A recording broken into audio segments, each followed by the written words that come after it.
Hi guys! Kamusta po kayong lahat? So ako nga po pala si Stella. So ngayon ay gagawa tayo ulit ng general love reading. So titingnan natin kung kanino energy makukuha natin. At paalala lang po, hindi po lahat ay makaka-resonate. So take what resonates and leave what doesn't. And kung bago pa lang po kayo sa channel ko, please don't forget to hit like and subscribe para po updated kayo sa mga videos na i-upload ko. At maraming salamat po kung kayo ay nakasubaybay lagi sa channel ko. So ngayon, simulan na po natin. Kaninong general love reading ang masasagap natin. General love reading.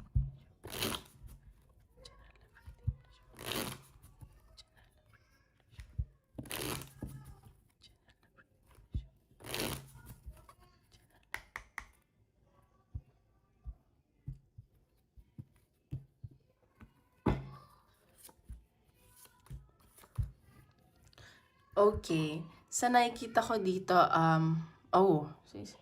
kayo ng person mo, like, parang ikaw or siya, kung babae ka man lalaki, nagmamatigas.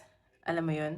Like, siguro may hindi kayo pagkakasundo dahil tungkol sa pera or sa business, ganyan. Siguro may ibang involved. Parang yung person mo mas nakikinig dun sa, siguro, parents niya or may ibang involved dito sa business or pera na pinag-uusapan nyo. At alam mo yun, naiinis ka, parang nakakapagbitaw ka ng masasakit na salita. O yan. Or nagkikreate ka ng boundaries or ayun, nagmamatigas ka. Kasi may nakikita ko may inaayos kayong papel. So ayun guys, tingnan pa natin. Sorry, may mga bata kasi dito sa bahay. Tingnan pa natin sa general love reading. O, isa pa.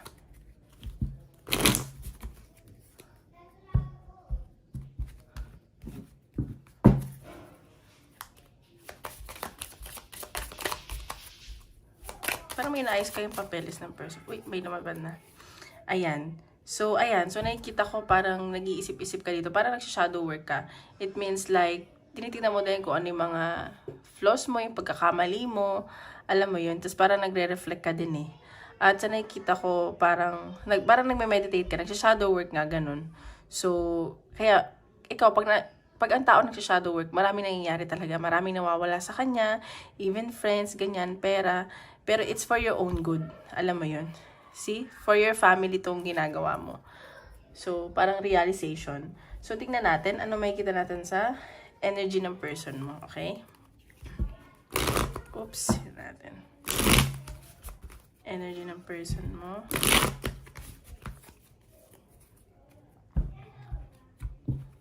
Tingnan natin. Energy ng person mo. Energy ng person. Energy ng person. Okay, so nakikita ko dito, itong person mo, see? Nagmamatigas siya. Pero mahal ka nitong taong to, sobrang passionate sa'yo. At lahat gagawin nito sa'yo. Parang, alam mo yun, alam mo yung pinagpapakita na parang, okay, ako dapat masunod. Pero, deep inside, malambot. Ayan.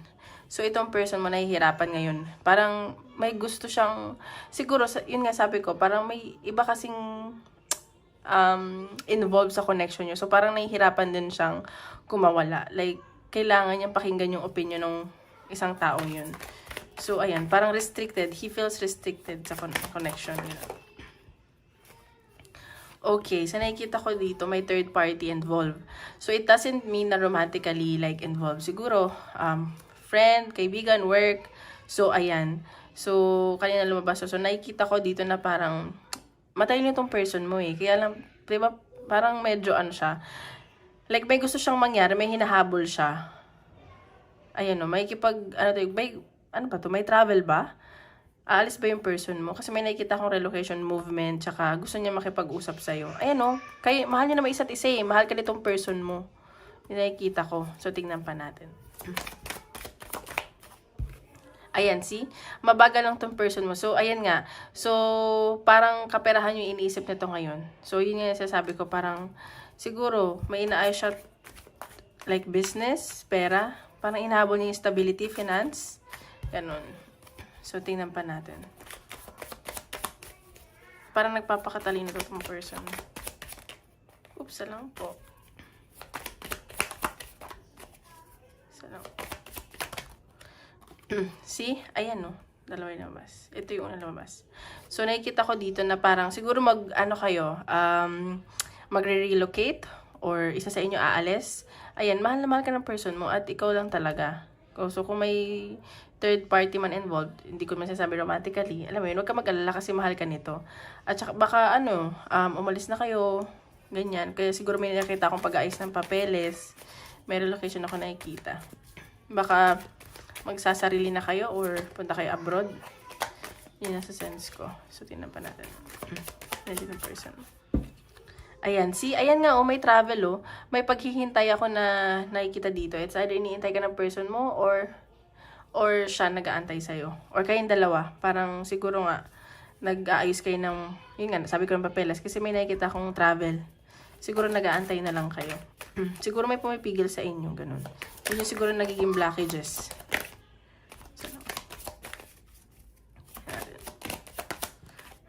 Ayan. So, itong person mo nagdadalawang isip. Siguro may kailangan siyang gawing choice sa connection nyo. Tingnan natin, clarify natin kung ano yung, bakit siya nagdadalawang isip. Okay. So, parang, ang sa kanya kasi, parang gusto na niya mangyari agad. Pero nga, nabablock nga. Kasi nga, hindi ko alam. Basta may nagpipigil dito na isang tao involved sa connection nyo or tungkol sa pera, ganyan. So, baka nagdadalawang isip siya. Pero gusto na niya itong umalis eh. Yun ang sa sense ko. Ayan. So, tingnan pa natin sa energy mo naman. Kasi may nakita akong papers na pag-aayos.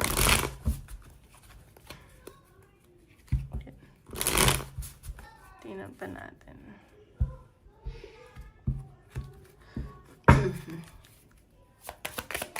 Energy mo. Ay! Sorry, iba pala itong card na to. Mali. Ano ba yan? Kaya nagulat ako. Sorry.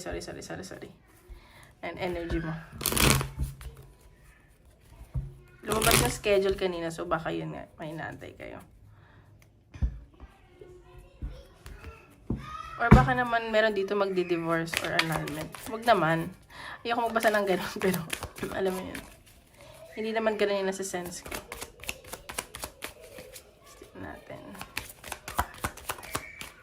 Energy mo. Ayan. So, ikaw, may pinag-aaralan ka dito. So, yun nga. Sabi ko nga, merong papeles kayong aayusin. Ayan, meron ka ditong pinag-aaralan. So, papeles to eh. At nakikita ko, or baka magsasign kayo ulit ng kontrata together.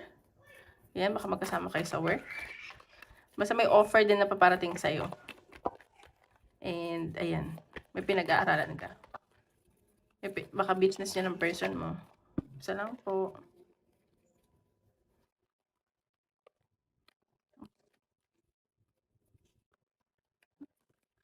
Okay, ayan. So, nakikita ko dito, may celebration ako nakikita.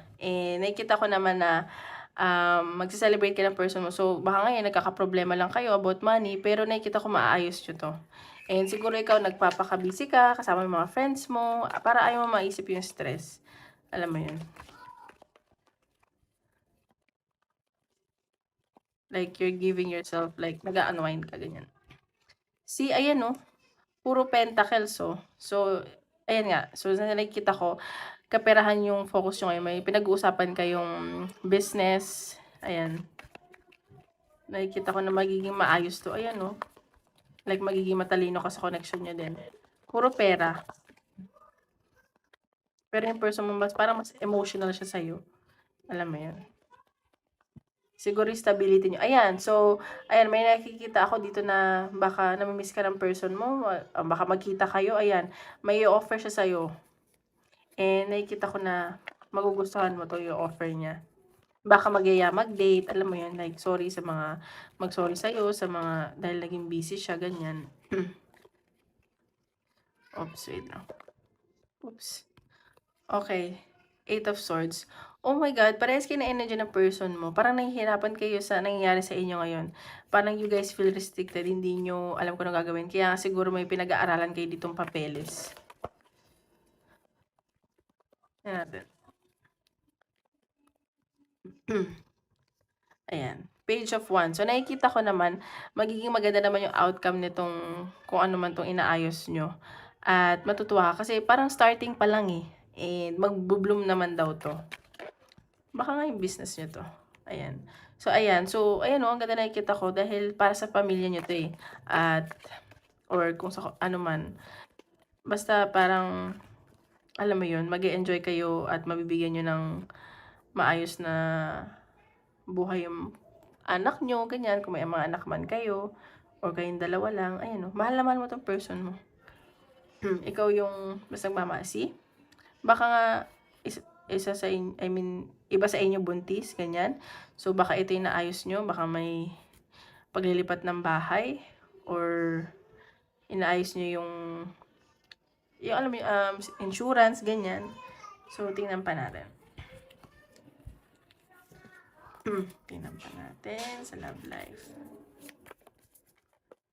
Oops, wait lang po, isa lang. Tingnan natin. Love message sa inyo. Uy, isa lang. Ayan, marriage. See? Ayan no, baka ano na to, magpapakasal na kayo or like business, ganyan. Oh my God, baka nga magpakasal na kayo, baka mag-propose to sa'yo.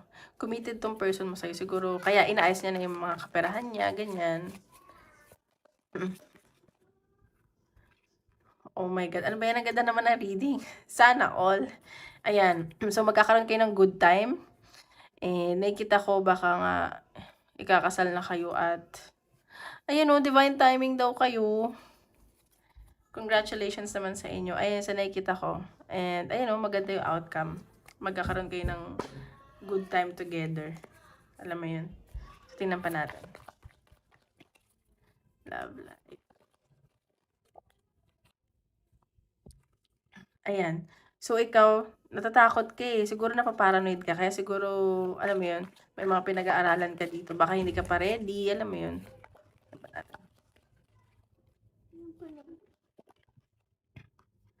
Ayan.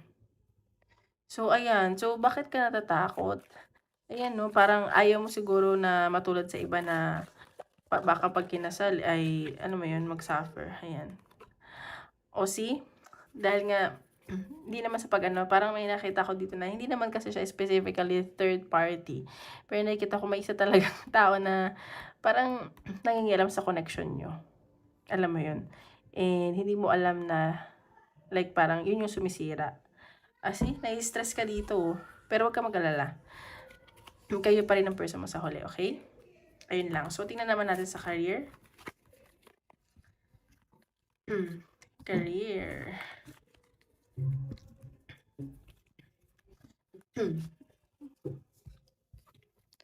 Sa career naman. General career reading.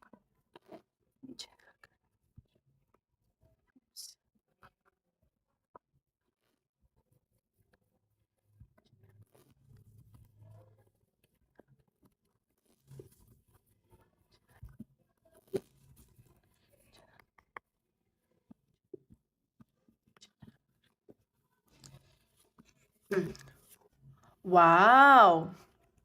Okay, dito sa career, may nakikita akong celebration. Ayan, so baka oh my God, ang ganda naman ng career niyo. Ayan, so nakikita ko na maganda ang daloy ng kaperahan mo. May nakita kong celebration, siguro kung naghahanap ka ng trabaho, matatanggap ka na. At ayan, may travel din ako nakikita. Ayan, so and may mga bago kang magiging kaibigan, ganyan. So mag-ingat ka lang kasi baka may mga taong mainggit sa'yo or magselos kasi ayos ang daloy ng kaperahan mo. Ayan, so ayan, baka naman may nakikita din akong promotion. Ayan. So, ang ganda naman. Ayan, so celebration. Parang ang tagal mong inintay ito. Mapapromote ka or may travel, or matanggap ka sa work, ganyan. Sa kanya.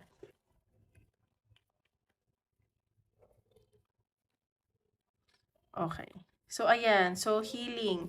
So, sa nakikita ko dito, oh my God, ayan oh, you will have fun daw dito.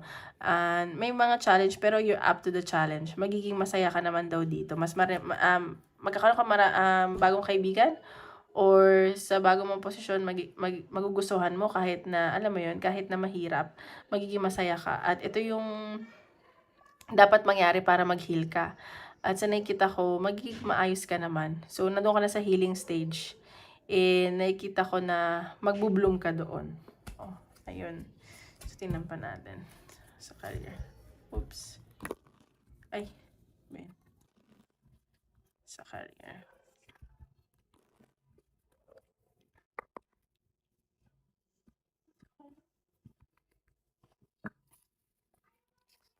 Sa career. Oops. Ayan, no? So, sobrang magiging hardworking ka dito. At marami kang magiging kaibigan. Alam mo yun, parang lahat ng gagawin mo ay see? Ayan. So, nakikita ko para sa family mo talaga to. Or baka maging pamilya mo yung mga katrabaho mo. Or parang pamilya mo na sila. Or kung bago man to magiging you feel home. Ganun. Ayun nasa sense ko. Career. Ayan, no? Ang ganda naman ng reading ngayon. So, ayan. So, may swerteng paparating at big change to para sa'yo sa nakikita ko. At sobrang magiging masaya ka. Ang galing naman. Tingnan pa natin. Sa career.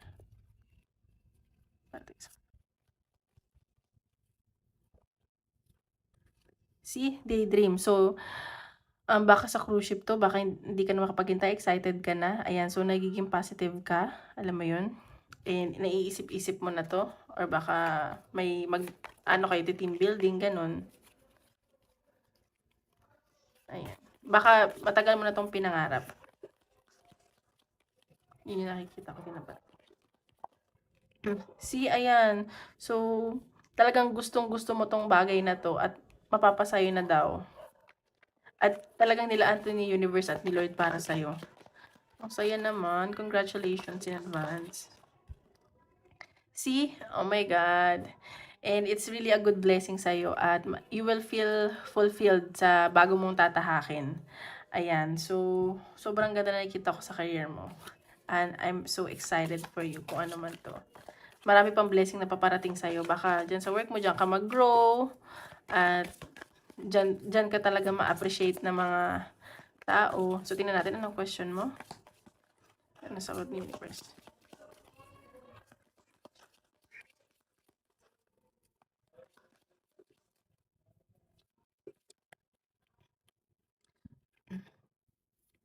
O ayan, ask your angels daw kung ano man yung tinatanong mo, opportunity. Ayan, may paparating na magandang opportunity sa'yo and sobrang magiging maayos yung kaperahan mo. So, ayan, congratulations in advance. Yun lang po. Maraming salamat.